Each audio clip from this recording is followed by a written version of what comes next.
in rain, we've danced in joy, and we've wept through pain. Through every valley, through every climb, a love eternal stands the test of time. Faith, fun, and forever love, built on grace sent from above. There's storms that shake through skies that clear. His hand has held us year by year.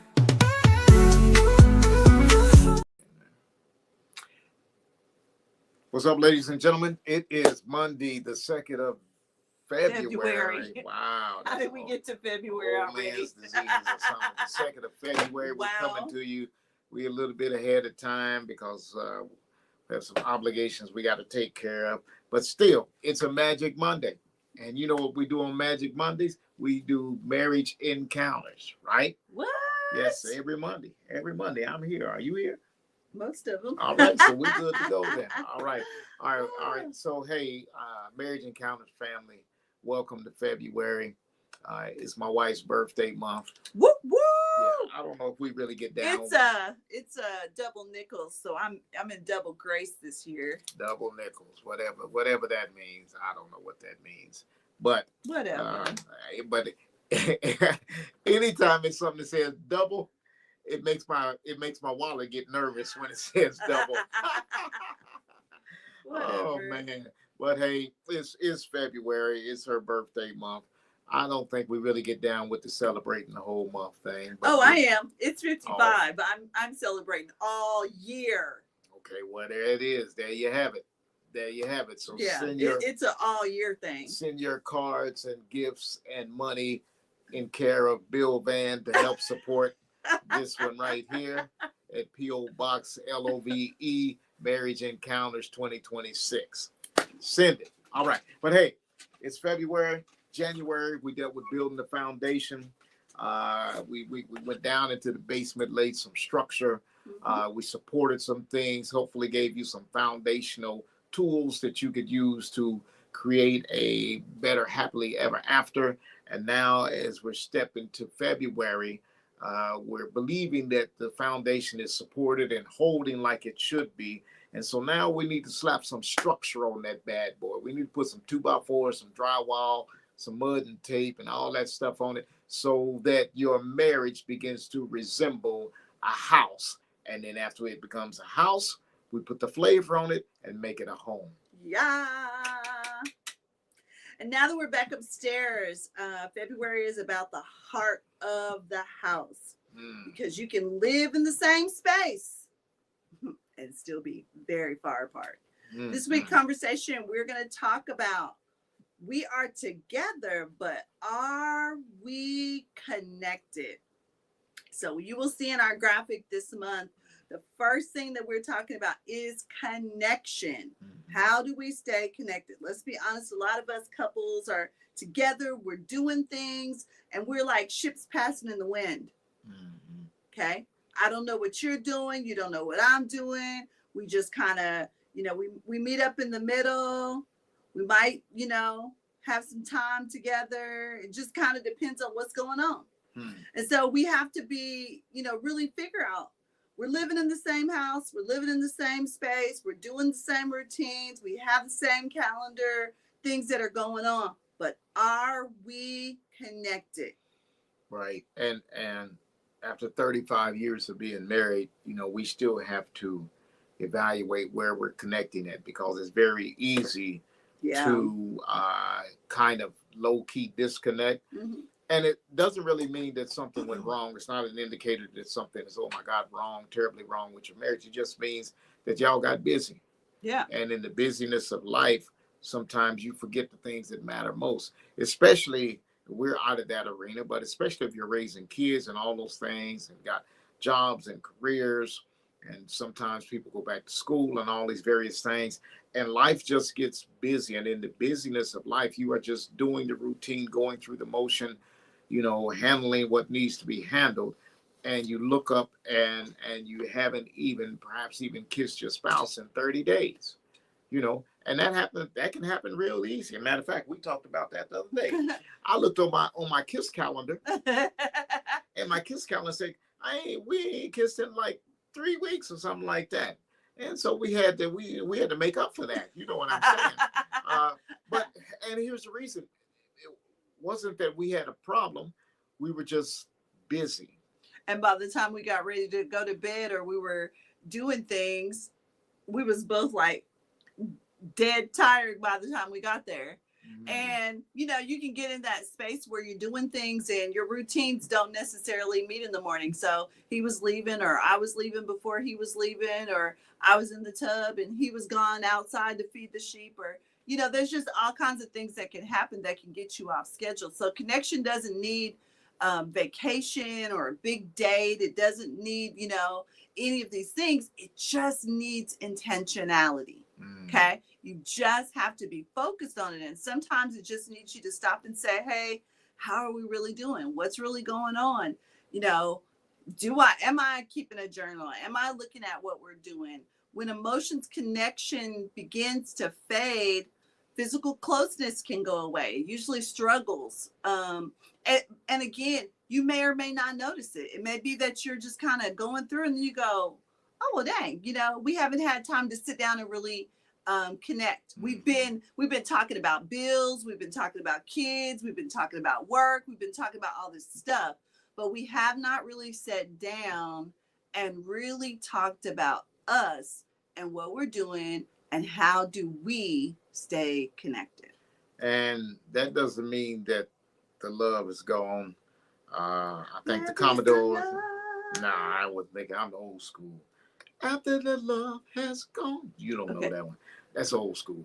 And some of y'all might catch that though. I think that was some Commodores. I think it was Commodores. Anyway, it doesn't mean that the love is gone, but sometimes it means that something has not been said or we haven't heard what's being said. We're missing something, like we're got the missing ingredient. You know what I'm saying? Mhm. You Have know, you ever baked a cake and you forgot to put the eggs in there and then you can't figure out why it's flat? I was thinking of making some pancakes and What about them? missing an ingredient in there. Because you make and them by then- scratch? And then, well, my mother made them by scratch. I don't make them by scratch. Yeah. Or putting too much stuff in them. Instead of just making them regular, you know, you got What? almonds and cinnamon and all Yes, this very other stuff tasty. in there. And you know, sometimes you just want some basic stuff without all the frills. But what happens, ladies and gentlemen, how did we get there? I don't know. But anyway, we're gonna reel the pancake order back in. We ain't at IHOP. All right. Are So you hungry? but no, not at all.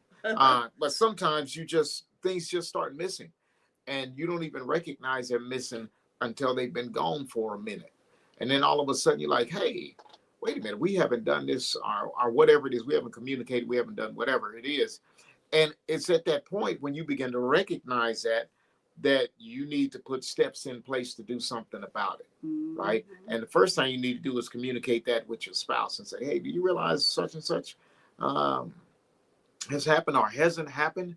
And then put something in place so that you can rebuild and bring that closeness back together. All right. Ah. Remember, we said this, I think, last week. You're married to the same person, but not the same person when you first got married. They're physically the same. Well, no, they ain't even physically the same. No, I mean, they are the same person. They're the same human being. Right. Okay. That's what I mean. They're the same human being, right? Same blood type. We hope. All of that stuff, right? But everything else changes. everything else changed. They're not the same person. So as a matter of fact, as you mature, sometimes you don't even think the same that you did when, I don't think the same now as I did when I was 25, not by any stretch. My priorities are different. So as we change, as we mature in our relationship, we have to recognize that we have to now begin to do things on purpose to stay connected, to stay rooted and grounded in this happily ever after.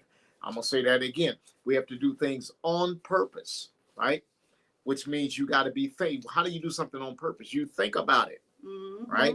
You consider the ramifications if you do or if you don't. You think about it, and then you do something on purpose to make sure that you stay connected. And sometimes that requires you stepping a smidget out of your comfort zone, maybe doing something specifically and genuinely for your spouse, so that Like she what? or he, right, like, I don't know, take a fishing or something. Yuck.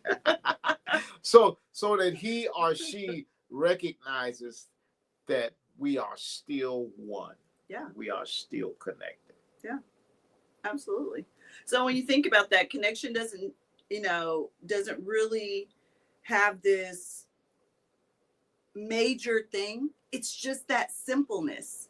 Sometimes, again, we want to make things way too complicated. We want to make them too, like we have to have so many steps, and we've got to go on this vacation, or we've got to, wait till we go out to dinner. It's not that. It's not that complicated. Because sometimes it never happens. Well, sometimes it doesn't happen. Sometimes you get busy. Sometimes you overcomplicate things, and then one or the other of you get frustrated. And what could have been just a simple something, will trigger the other person, and now y'all are having a fight when it, and you're like, how the heck did we even get here when it was really not even designed that way? It was Right. really supposed to be just a simple. We're Right. gonna do, we're gonna make a fire and have a Chill or whatever. yeah, whatever it was, and so it sometimes, because we try to do too much, we can end up messing up just something simple. So I would agree that sometimes pancakes just need to be regular. I agree. Why? Because sometimes you're doing too much. Sometimes you do it too much. You're just doing too much, and there's some grace in just being in the moment, Yeah. right? I think, and I think we are challenged in this a little bit, that sometimes we want to get to the next thing so fast and so quickly because we're trying to accomplish something, that we don't learn how to just live. Oh, I'm pretty good at living in the moment. I think I'm a little better than you in living in the moment. Really? Yeah, I truly believe that. I feel it in my spirit. I feel it in my spirit. Your spirit is Yeah. telling you that. But sometimes I think that we need to learn how to just live in the moment, and whatever the moment is, just be present in the moment, Yeah. right? Just be present in the moment, because moments don't last forever. True. So let's look at our love work for this week. Our love work this week is one simple conversation. We're not trying to fix your partner. There's no correcting. There's no correct answer. A lot of times we ask these questions, and we ask them with booby traps because we believe that there is a specific answer that we're looking for. That's not what we're doing. We're just listening. Mhm. What is one way I feel most connected to you? Mhm. Okay. So we're going to talk about that. Y'all are going to have a conversation about, how do we feel connected? What are the things that we need to do to feel connected? What is one thing that's been pulling my attention lately? So spend some time, while you're driving, and really start to look at, what have you been focused on? What's been pulling your attention away from your intentionality of coming together? Mm. And it was, what is one thing I miss about us? So what is something that, when you're starting to think about, your relationship, the things that you do, the things that you didn't do, what is the thing that you miss about us? Now, I'm going to show you this. So back in the day, my husband wrote me a check. It says, for one lifetime of love and happiness. Now, the thing is that sometimes we get away from things like this. We get away from the simple things, sending a card, sending some flowers. And don't do it because it's Valentine's Day. Do it because I was thinking about you. Do it because I want to make you smile today. Okay? Pop into work with some lunch. Now, you can't do that if you haven't had any conversation and you don't know whether or not what their week looks like. But if I know, hey, you're going to be in the office, I'm going to pop in and bring you some lunch. Or on the job site. but whatever it is, make sure that you're making those connections, because connection doesn't grow from defending, it grows from understanding. Yeah. Doesn't And a grow lot from of times we like defending. to defend We our like to space. defend our space. We like to defend our position, defend how we're thinking, instead of understanding, taking some time and understanding how our spouse is feeling and what's motivating them to feel that way. Because you do realize there's always a motivating factor behind the actions. Most people just don't do just to do, right? There's a motivation behind it. So sometimes in understanding, you begin to recognize what motivates them, right? Mhm. And then when you address them, or when you make those connections, you speak to that motivating factor. All right. Genesis 2:24 says, it's real simple. It says, the two shall become one. Yeah. Dos become uno, right? The two shall become one flesh. And that is not just mentally, it's really meant to be physically, emotionally tied together, knitted together as one. And when we think about that oneness isn't just about proximity, because it's not just about being in the same space. It's about really taking the time to be intentional and having presence. Again, we talk about this a lot, but it's talking to your partner with your face. It's giving them the space. It's, leaning in to a situation when you would really sometimes really like to be doing something else. Sometimes you'd really, you really need to be doing something else, but they need to hear you, and they need to be heard, and they need to have that time. So I'm going to put away all of the other things. I'm going to turn off my phone. I'm going to. What? I thought I heard the phone word. What about it? I thought I heard the 5-letter word. Kind of like a cuss word, huh?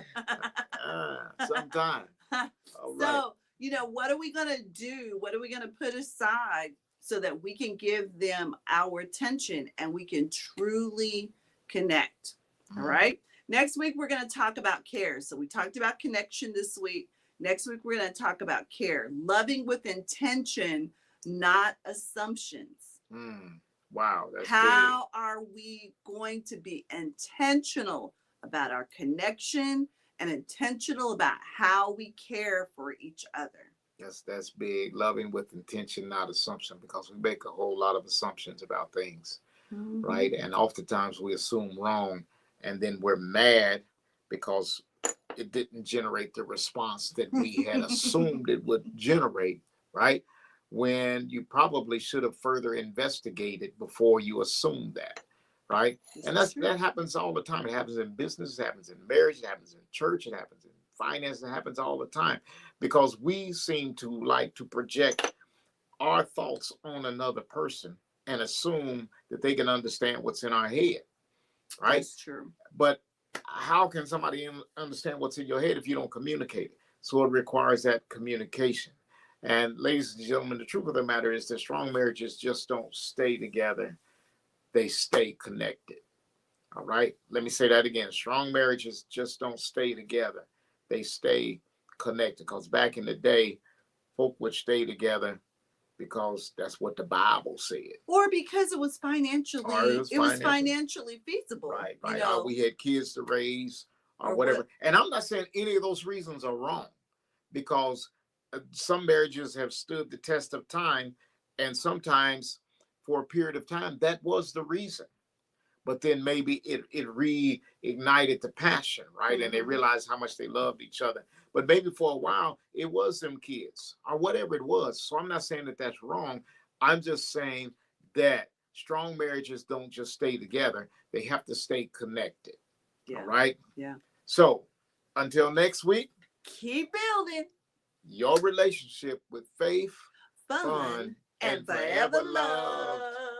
Blessings to you all. See ya. Have a good week.